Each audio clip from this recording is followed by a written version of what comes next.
All right, y'all, quick video on intercepts and how to find intercepts. To begin with, an intercept is basically a point on either the y-axis. I'll draw a point on the y-axis there, or a point on the x-axis. I'll do another point on the x-axis there. I hope you guys can see my screen. Let me zoom in a little bit further. Oh, can I zoom in? There we go. So if I were to connect these 2 points, I make a line. Okay. So where my line crosses my y-axis, which runs vertically, that right there is called my y-intercept. Whoops, my pen is not working very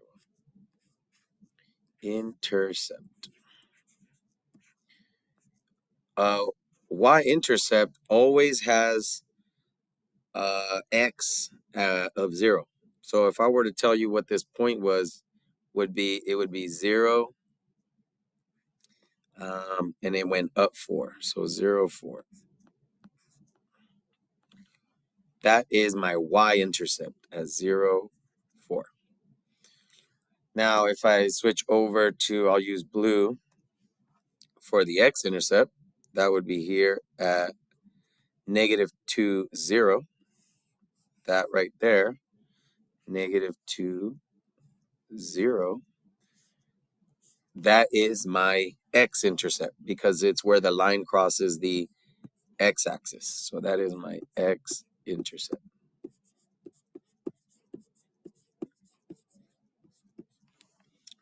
Okay, so that's going to be what this kind of lesson is about. It's about finding the intercepts, but we're going to actually find them mathematically.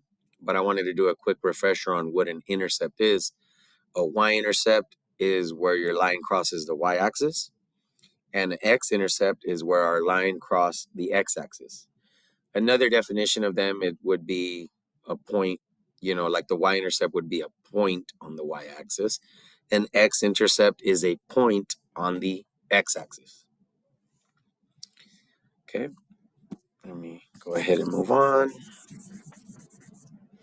So how do we find intercepts of an equation that's in standard form? We have been graphing lines as of now using, let me shrink this a little bit.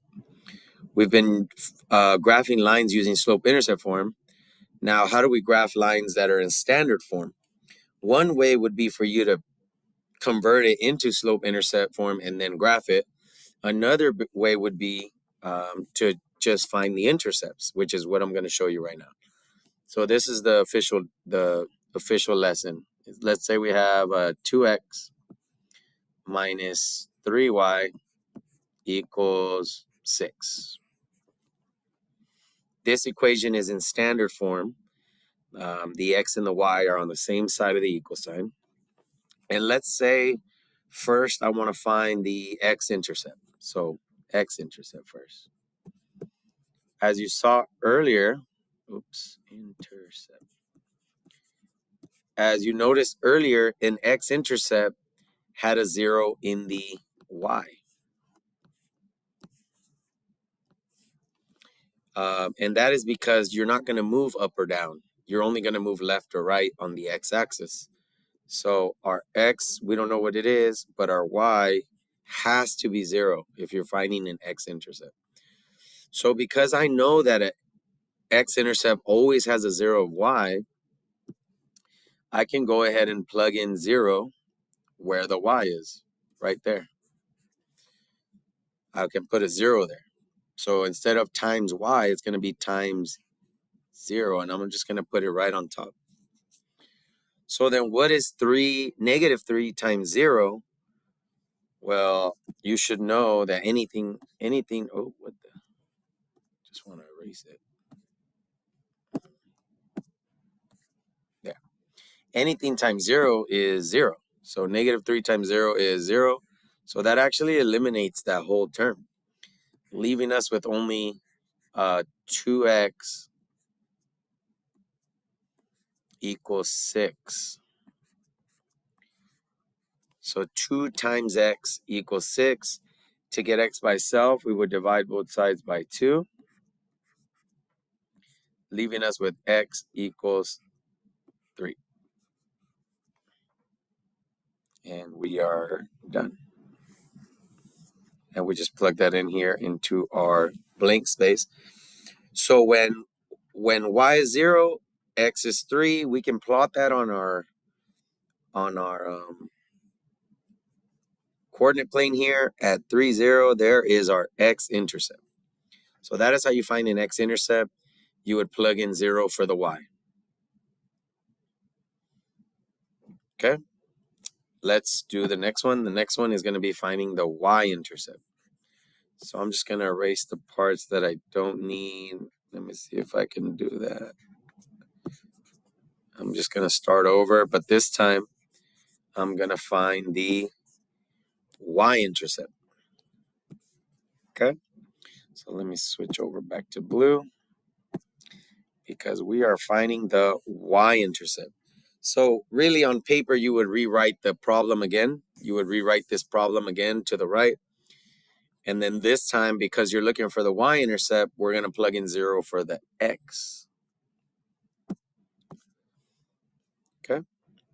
So notice that my x is 0. Okay, my x is 0. So I'm going to plug in a 0 right there where the x is. So it's going to be 2 times 0. Anything times 0 is just 0, so that term is eliminated now. So now the only thing left is negative 3y equals 6. If I divide both sides by negative 3 to get y by itself, I'm left with y equals 6 divided by negative 3 is negative 2. And we are done. We found what y is. When x is 0, y is negative 2. So I can plot that point on my y-axis because it's a y-intercept. And then we can graph our line, 3, 0, and 0, negative 2. And we are done. We graphed a line by finding the intercepts algebraically by plugging in zeros. Hope this helps, guys.